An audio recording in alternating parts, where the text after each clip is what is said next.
اٹھ کر چلنے والا ہی گرتا ہے، مطلب کہ کاروبار کریں، اپنوں سے رشتے رکھیں، لیکن اپنے آپ کو سنبھال کر چلیں، اپنا کاروبار کریں، اس میں بھی اپنے آپ کو سنبھال کے چلیں۔ گرتے ہیں تو کوئی بات نہیں، سنبھالنے والا آپ کا اپنا کوئی عزیز ہوتا ہے نا، لیکن اس سے پہلے رب پہ یقین بھی ہونا چاہیے، کیونکہ ہم اکثر اپنا یقین کھو دیتے ہیں۔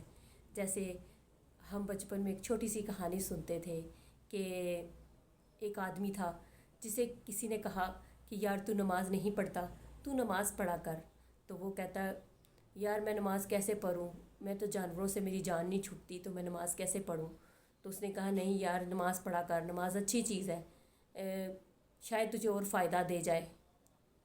اس نے کہا اچھا۔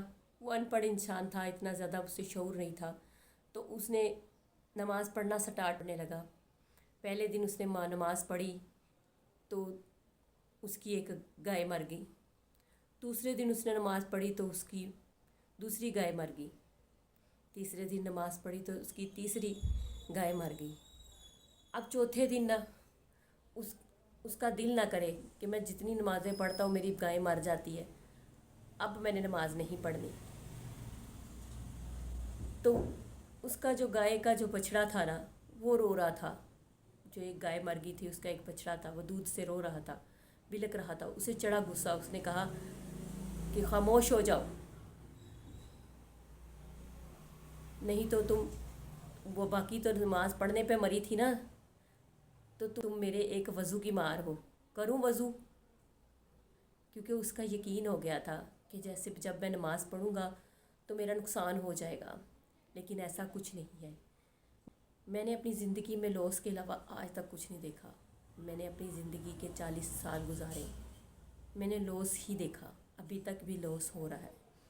کاروبار میں پہلے رشتوں کا لاس تھا، تو اب کاروبار کا لاس ہو رہا ہے۔ وہ ایک مزاحیہ لطیفہ بھی آپ کو سنانا پسند کروں گی۔ ہمیں تو اپنوں نے لوٹا، اتنا لوٹا کہ دوسروں کو موقع ہی نہیں ملا۔ تو لیکن پھر دوسرا شعر میرا اب آ کے یہ بنتا ہے، ہمیں تو اپنوں نے بھی لوٹا، اور پھر غیروں نے اتنا لوٹا کہ اب کسی قابل نہیں رہے۔ لیکن ابھی بھی دیکھیں میں آپ کے سامنے اب کھڑی ہوں اپنے پیروں پہ، اپنے آپ کو چلانے کی کوشش کر رہی ہوں۔ جب تک آپ اپنے آپ کو اپنے رب پہ یقین رکھ کے، اپنے آپ پہ اور اپنے رب پہ یقین رکھ کے نہیں چلیں گے، تب تک آپ کا کوئی بھی کچھ نہیں کر سکتا، کوئی بھی آپ کا ساتھ نہیں دے سکتا۔ کیونکہ ایک وقت ہوتا ہے، ہم اکثر سمجھتے ہیں کہ ایک وقت ہوتا ہے انسان کے پاس برا وقت چل رہا ہوتا ہے۔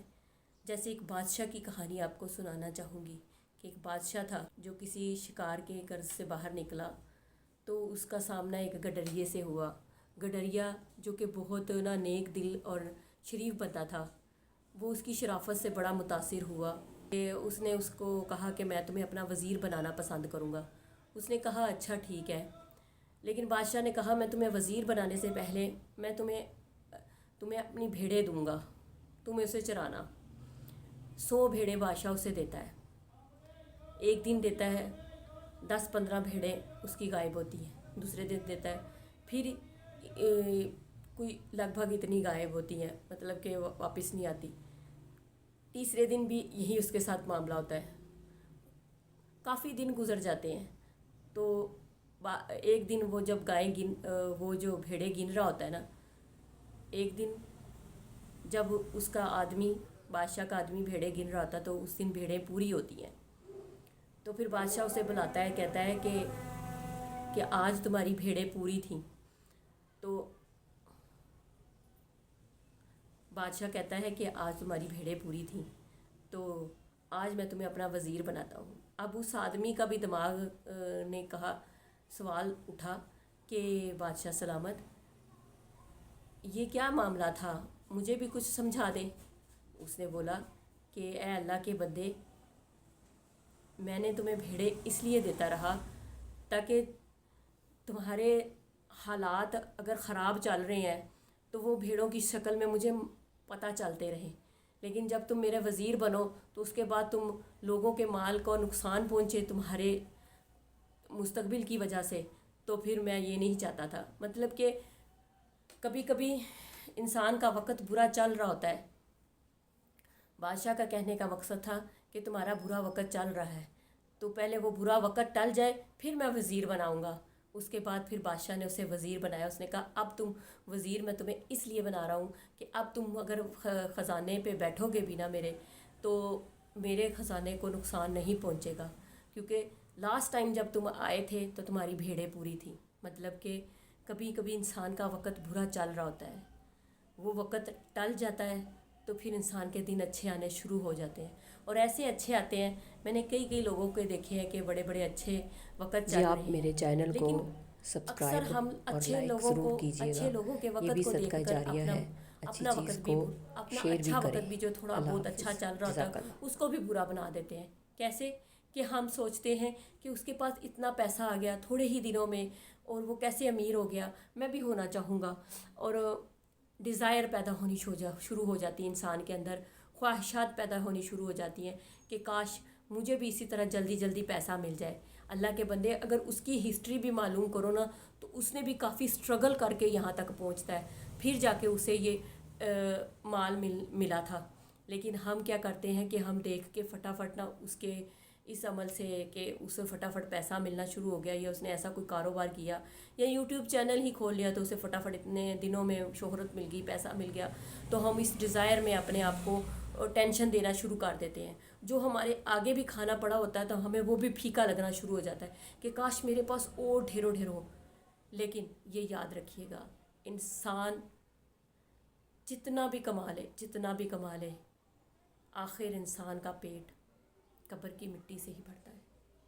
اس لیے جتنا ملتا ہے نا اس کو صبر شکر کر کے کھاؤ، اس کی خواہش کرو، لیکن اتنی تگ و دو نہ کرو کہ آپ اس کو پانے کے چکر میں اپنے آپ کو تھکا دو، کیونکہ جب تھکانے والا عمل شروع ہوتا ہے نا تو انسان کا دماغ تھک جاتا ہے، اور کبھی کبھی انسان مایوسیوں کا شکار ہو جاتا ہے، اور ایسے ہی کوئی شیر، مایوسیوں کا شیر یا گیدڑ یا بگیاڑ یا جو بھی کہہ لو، وہ ہمیں کھا جاتا ہے، کیونکہ یہ دنیا ایک جنگل کی طرح بن چکی ہے۔ اب انسان جنگلی جانور بن چکے ہیں، انسان نہیں رہے، انسان پہلے تھے، اب ہم ایک جانور کی شکل اختیار کر چکے ہیں، کیونکہ ہماری ڈیزائر، ہماری خواہشات، ہماری جو نفسانی خواہشات ہیں وہ بڑھتی جا رہی ہیں، اور ان بڑھتی ہوئی خواہشات کی وجہ سے ہم یہ نہیں دیکھ رہے کہ ہم کس طرف جا رہے ہیں، ہم کیا کرنا چاہتے ہیں، ہمیں کیا چاہیے۔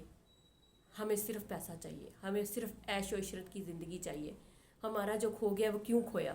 ہم یہ سارے سوال کر کے اپنے دماغ میں ہم اپنے دماغ کو پاگل کرتے ہیں، اور کبھی کبھی انسان دماغ کے ہاتھوں اتنا پاگل ہو جاتا ہے کہ وہ خودکشی تک پہنچ جاتا ہے، اپنی زندگی کو ختم کر لیتا ہے۔